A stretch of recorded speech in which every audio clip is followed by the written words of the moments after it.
తహసీల్దార్ ఆఫీసుల్లో సర్టిఫికెట్లు పెండింగ్లో ఉన్నాయట. రాష్ట్ర వ్యాప్తంగా నిలిచిపోయిన 1,00,000కు పైగా దరఖాస్తులు. స్టాఫ్కు బిఎల్ఓలుగా డ్యూటీలు వేసిరట.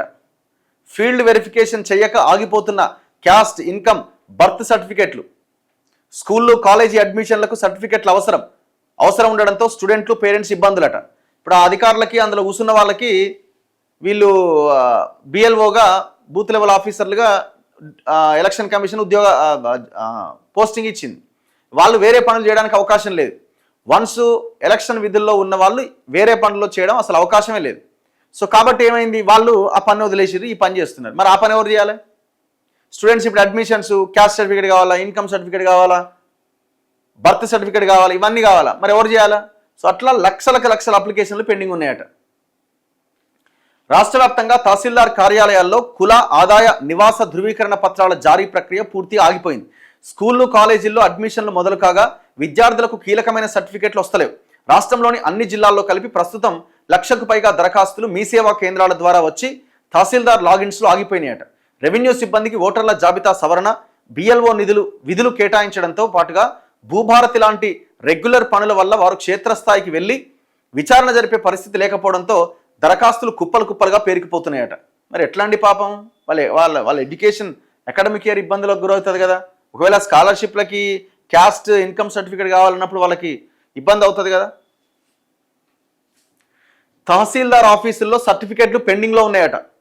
రాష్ట్ర వ్యాప్తంగా నిలిచిపోయిన 1,00,000కు పైగా దరఖాస్తులు. స్టాఫ్కు బిఎల్ఓలుగా డ్యూటీలు వేసిరట. ఫీల్డ్ వెరిఫికేషన్ చేయక ఆగిపోతున్న క్యాస్ట్, ఇన్కమ్, బర్త్ సర్టిఫికెట్లు. స్కూళ్ళు, కాలేజీ అడ్మిషన్లకు సర్టిఫికెట్లు అవసరం ఉండడంతో స్టూడెంట్లు, పేరెంట్స్ ఇబ్బందులట. ఇప్పుడు ఆ అధికారులకి, అందులో కూర్చున్న వాళ్ళకి వీళ్ళు బిఎల్ఓగా, బూత్ లెవెల్ ఆఫీసర్లుగా ఎలక్షన్ కమిషన్ ఉద్యోగ పోస్టింగ్ ఇచ్చింది. వాళ్ళు వేరే పనులు చేయడానికి అవకాశం లేదు. వన్స్ ఎలక్షన్ విధుల్లో ఉన్న వాళ్ళు వేరే పనుల్లో చేయడం అసలు అవకాశమే లేదు. సో కాబట్టి ఏమైంది, వాళ్ళు ఆ పని వదిలేసిరు, ఈ పని చేస్తున్నారు. మరి ఆ పని ఎవరు చేయాలి? స్టూడెంట్స్ ఇప్పుడు అడ్మిషన్స్, క్యాస్ట్ సర్టిఫికేట్ కావాలా, ఇన్కమ్ సర్టిఫికేట్ కావాలా, బర్త్ సర్టిఫికేట్ కావాలా, ఇవన్నీ కావాలా, మరి ఎవరు చేయాలా? సో అట్లా లక్షల అప్లికేషన్లు పెండింగ్ ఉన్నాయట.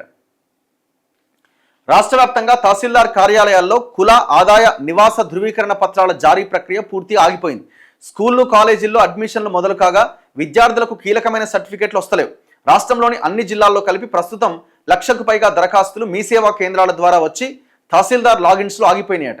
రెవెన్యూ సిబ్బందికి ఓటర్ల జాబితా సవరణ, బిఎల్ఓ విధులు కేటాయించడంతో పాటుగా భూభారతి లాంటి రెగ్యులర్ పనుల వల్ల వారు క్షేత్రస్థాయికి వెళ్ళి విచారణ జరిపే పరిస్థితి లేకపోవడంతో దరఖాస్తులు కుప్పలుగా పేరుకుపోతున్నాయట. మరి ఎట్లాంటి పాపం, వాళ్ళ ఎడ్యుకేషన్, అకాడమిక్ ఇయర్ ఇబ్బందులకు గురవుతుంది కదా. ఒకవేళ స్కాలర్షిప్లకి, క్యాస్ట్, ఇన్కమ్ సర్టిఫికేట్ కావాలన్నప్పుడు వాళ్ళకి ఇబ్బంది అవుతుంది కదా.